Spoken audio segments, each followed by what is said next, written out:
break down the biggest Hollywood scandals of the year is Pop Sugar's editorial director, Lindsay Miller, and DailyMail.com's showbiz editor, Natalie Trombetta. Thank you for joining me, ladies. Thank you. Thanks for having us. There were some juicy feuds in 2016, wouldn't you say? Yes.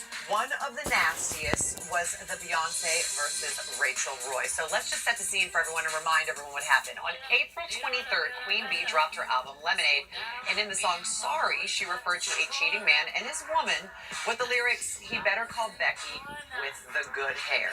He better call Becky with the good hair. The internet went crazy with theories about who's Becky with the good hair. Why do you think there was so much hoopla over this? Well, there's a history there. So Rachel Roy was previously married to Damon Dash, who's Jay-Z's former business partner in Rockefeller. They have 2 daughters together, and she's also allegedly the woman that caused the infamous elevator fight between Beyonce's sisters, Solange and Jay-Z. She then taunted Beyonce and all of the Beehive, posting something on her Instagram, which said in part, "Good hair, don't care." But then she deleted that post, right? She should have absolutely stayed quiet. What was she thinking? She knows the Beehive is fierce, and she really got stung. She won't make that mistake again. But then what happened was, unfortunately, their teenage daughter got dragged into this mess, and she started getting bullied on Instagram and all her social media from the Beehive. You know, I think the fact that people went after their daughters who asked to have no part in this was really a dark moment. Do you think Jay-Z and Beyonce should have spoken out about this bullying incident?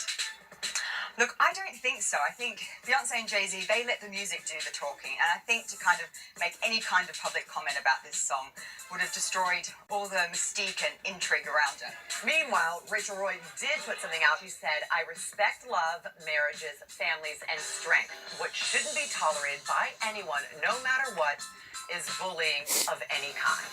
Now, is there a winner in this? Did anyone come out on top? I don't think so. I mean, I will say that the losers are the people who went after these poor girls on social media.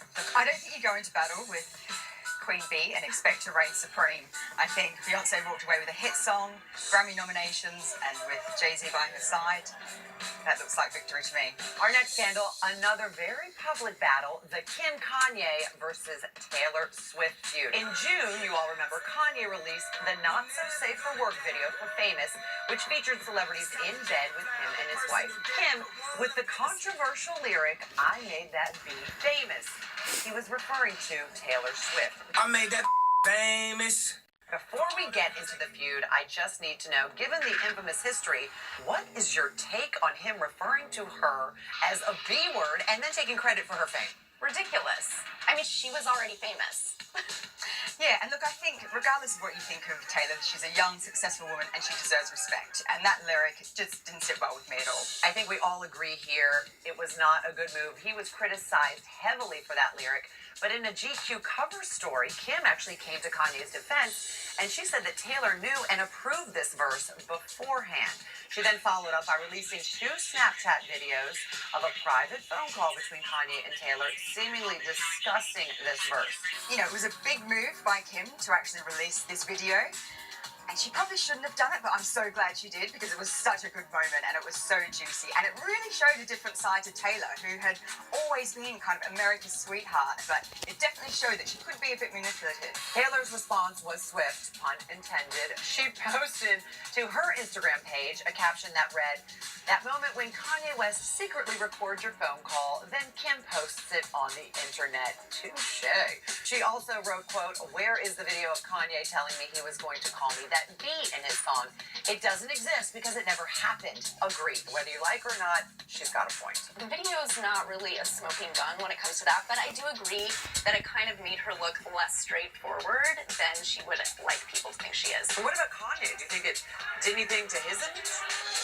I don't think it did any harm to him, his image. This is what he does. He, courts controversy, he speaks his mind, and people know that that's who he is. All right, staying with the theme of feuds in August, Justin Bieber and Selena Gomez, formerly a couple, erupted in a very public Instagram back and forth. It started in August when the Biebs Instagram photos of himself and his new girlfriend, 17-year-old Sophia Richie, daughter of Lionel Richie and sister of Nicole Richie. Team Selena went nuts. with a pro-Gomez, anti-Sophia post, prompting Bieber to threaten to make his account private if the hate did not stop. Why do you think Selena's fans were so up in arms to him dating Sophia? They'd already broken up.